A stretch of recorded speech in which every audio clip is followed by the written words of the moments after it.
నమస్తే రైతులందరికీ. ఇక్కడ చూడండి, అధిక వర్షాలకు పత్తి పంట అనేది ఏ విధంగా అయితే పూత అనేది మొత్తం రాలిపోవడం అయితే జరిగింది. ఈ వర్షాల దెబ్బలకు పంట అనేది వంగిపోయింది. చూడండి, 2 రోజుల నుంచి కంటిన్యూగా వర్షం. మీ సైడ్ కూడా ఇలాగే ఉందా? కామెంట్లో పెట్టండి.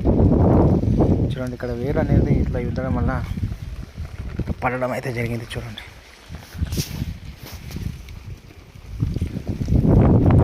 పరిస్థితి.